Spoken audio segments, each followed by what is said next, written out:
angkanya itu cuma sekitar 4,9 hingga 5,0. Jadi di batas atasnya itu bisa tumbuh tapi maksimal 5%, 5,0%. Di tahun depan kalau kita perhatikan juga masih cukup menantang karena investasi itu kan dipengaruhi oleh berbagai aspek atau beberapa hal gitu ya. Pemerintah pengen terakselerasi nih pertumbuhan ekonomi, tapi dengan melihat kondisi-kondisi yang kita diskusikan barusan, kami melihat akselerasinya itu masih akan tertahan.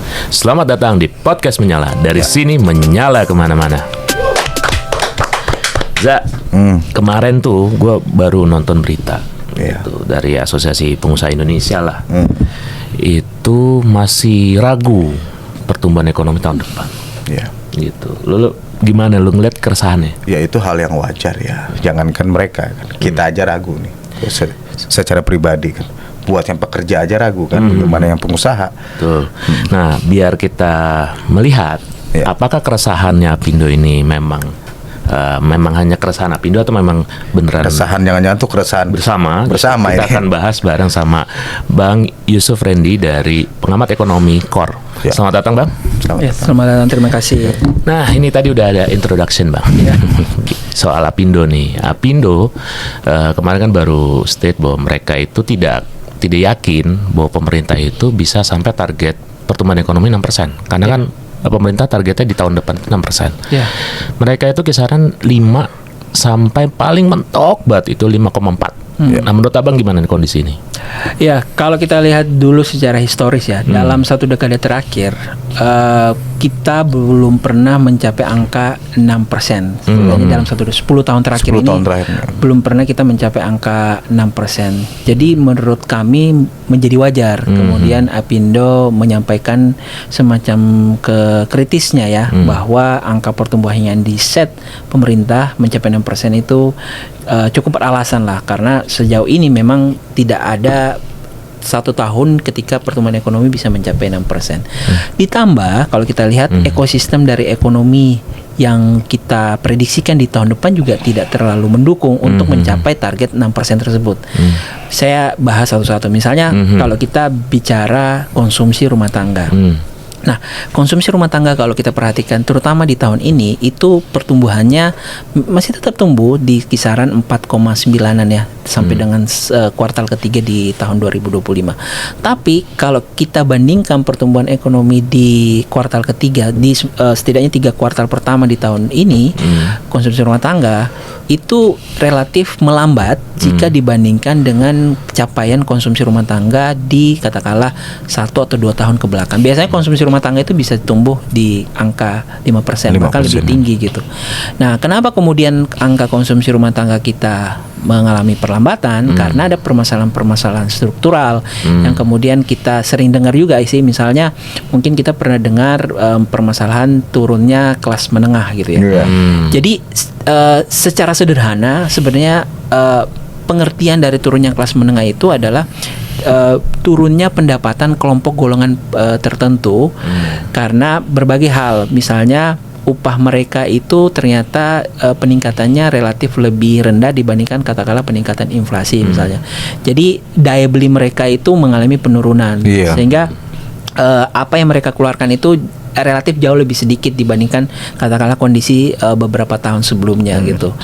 Nah, makanya kalau kita perhatikan juga implikasi dari tadi ya penurunan kelas menengah itu bisa dilihat dari berbagai fenomena yang kita perhatikan dalam beberapa tahun terakhir ini, terutama mungkin di tahun ini ya. Misalnya fenomena rombongan jarang beli, nanya gitu kan. Nanya. Pelakunya ya salah satunya. Karena mereka kan penghasilan mereka kan tergerus ya. Maksudnya kenaikan penghasilan mereka tidak secepat dengan kenaikan inflasi. Jadi mereka yang cukup beruntung punya tabungan mungkin mereka nanya dulu terus beli di platform lain misalnya karena mesti punya tabungan, jadi mereka mengkonsumsi menggunakan tabungan mereka gitu. Namun mereka yang tidak cukup beruntung punya tabungan ya tidak beli jadinya, jadi jarang beli gitu ya. Jadi itu yang fenomena ataupun gambaran fenomena Rojali dan Rohana gitu. Posisi mereka itu akhirnya gimana Bang? Iya, jadi mereka yang terkategorisasi sebagai rojali rohani itu adalah mereka yang penghasilannya itu ya pas-pasan sih, maksudnya dia mending. Jadi ketika mereka ingin katakanlah pergi ke mall gitu, kemudian mau melakukan konsumsi membeli sesuatu gitu, itu pertimbangannya banyak banget gitu. Dibandingin satu sama lain, terus dibandingkan dengan toko online itu, karena tadi penghasilan mereka memang tidak cukup besar gitu untuk jika dibandingkan katakanlah dengan kelompok pendapatan atas. Jadi muncullah fenomena itu, nanya dulu gitu ya, kemudian beli di tempat lain misalnya, beli kagak. Ya, beli kagak. Ada juga yang cuma nanya tapi nggak beli, mau beli di offline maupun online juga nggak beli gitu. Ya itu fenomena yang sebenarnya menggambarkan kondisi konsumsi rumah tangga kita yang kita diskusikan di awal tadi gitu. Jadi tumbuh tapi katakanlah melambat gitu ya. Jadi dia tetap tumbuh tapi melambat. Jadi fenomenanya itu misalnya katakanlah tahun sebelumnya konsumsi kita bisa tumbuh 5%, di tahun ini cuma 4,9. Artinya gitu. keresahannya Apindo itu berdasarkan realita lapangan dong Bang. Iya betul gitu. Dan 5,4 itu udah mentok banget loh Apindo memprediksi. Justru sebenarnya apa yang disampaikan Apindo itu masih cukup optimis menurut kami gitu ya. Cukup optimis karena kami di Core juga melakukan prediksi terkait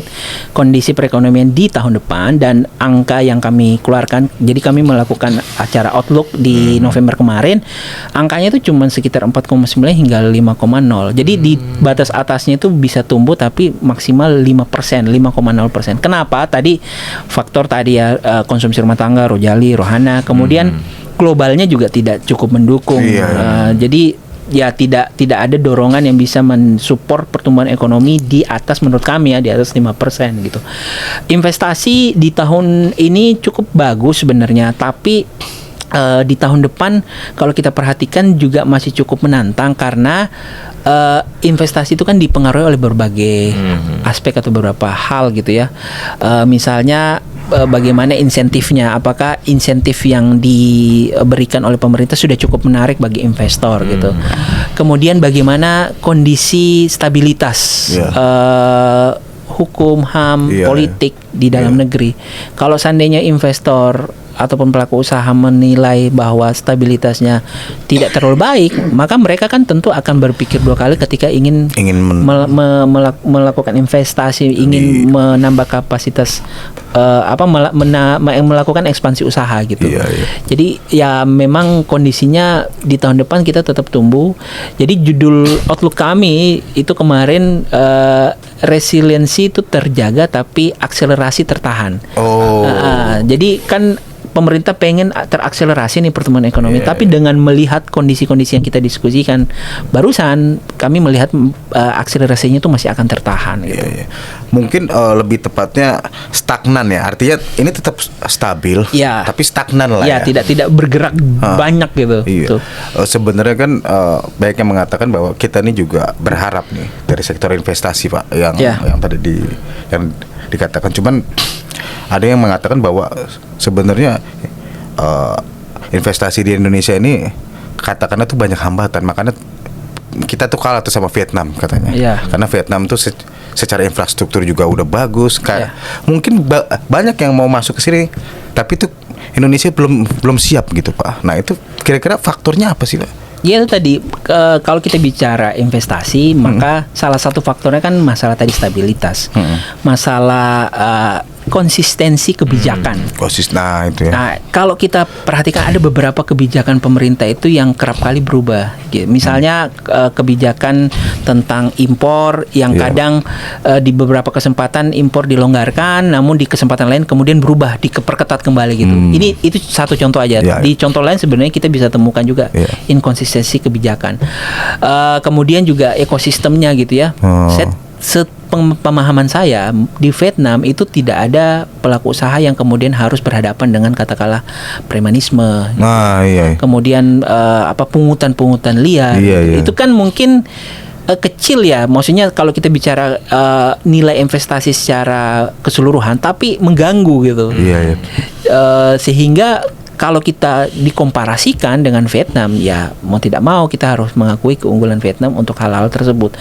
Belum lagi kita bicara aspek lain, misalnya logistik yang kalau kita bandingkan sekali lagi dengan Vietnam, kita masih relatif kalah karena di Vietnam itu lebih efisien, lebih efektif dari katakanlah aspek logistiknya. Pelabuhannya itu cepat dalam bongkar muat, kemudian juga pencatatan dan segala macamnya. Itu kan konektivitas dari pelabuhan ke gudang masalahnya itu juga berpengaruh gitu. Jadi memang banyak hal yang masih menjadi pekerjaan rumah kita kalau misalnya kita ingin mendorong investasi sebagai dorongan pertumbuhan ekonomi kita. Nah ini menyambung tadi Bang, karena tadi udah disinggung ya. Itu juga salah satu keresahan Apindo gitu.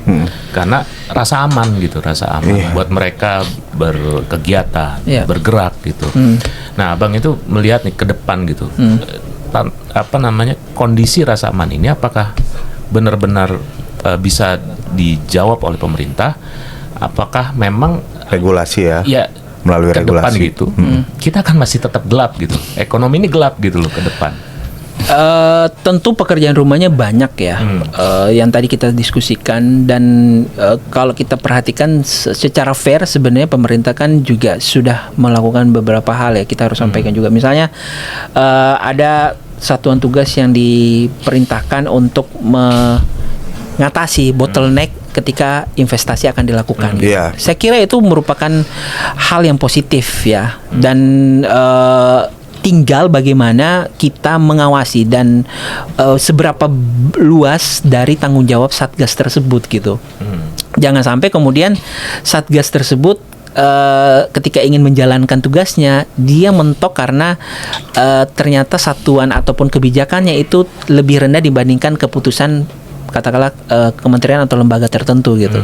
Jadi maksud kami Satgas itu harusnya punya wewenang yang cukup luas untuk tadi menyelesaikan masalah-masalah bottleneck yang menghambat investasi di Indonesia gitu. Jadi sebenarnya apa yang sudah dilakukan pemerintah saat ini sudah ada gitu ya. Tinggal bagaimana memastikan kita awasi secara bersama bahwa Satgas tersebut bisa berjalan secara optimal gitu. Seperti itu mungkin.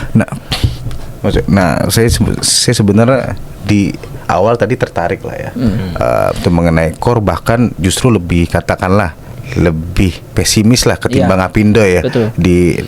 Di angka 4,9 bahkan ya kalaupun nambah-nambah ya di 5,0 lah gitu. Tapi di satu pihak Pak, apakah ada gak solusi dari core untuk kalau itu kan kita bicara realistis lah. Tapi ada gak kira-kira di tahun 2006 ini kita masih bisa menatap optimis dalam tanda kutip kalau pemerintah menjalankan seperti ini maka akan seperti ini. Nah kira-kira sektor apa yang perlu diperkuat nih Pak untuk di 2026 ke depan nih? 2026 kami melihat sektor industri manufaktur terutama itu masih akan menjadi penopang untuk mensupport pertumbuhan ekonomi. Jadi kalau misalnya pertumbuhan ekonomi ingin di-set atau didorong lebih tinggi, maka kebijakan pemerintah yang berkaitan atau yang mempengaruhi industri manufaktur itu perlu diperbaiki atau diperhatikan, termasuk kebijakan yang berkaitan dengan investasi di sektor industri manufaktur, kebijakan insentif, kemudian kebijakan lain yang memang berkaitan dengan industri manufaktur. Karena kalau kita lihat secara proporsi, memang industri manufaktur kita itu punya sumbangan yang cukup besar ya di luar tadi pertanian dan juga perdagangan. Ketika industri manufakturnya itu melambat, maka secara langsung dan tidak langsung dia juga akan ikut mempengaruhi pertumbuhan ekonomi kita. Jadi kalau ingin mendorong optimisme untuk tahun 2026, maka menurut kami yang perlu dipersiapkan pemerintah adalah rangkaian paket kebijakan yang bisa mensupport pertumbuhan industri manufaktur. Dengan tumbuhnya industri manufaktur, umumnya biasanya pertumbuhan ekonomi kita akan relatif lebih baik, seperti itu mungkin. Oke, terima kasih Bang Yusuf yang sudah memberikan ilmunya kepada kita, informasi yang cukup daging semua. Semoga tidak bosan untuk hadir di podcast kita. Terima kasih teman-teman, kita akan bertemu lagi di podcast selanjutnya. Menyala.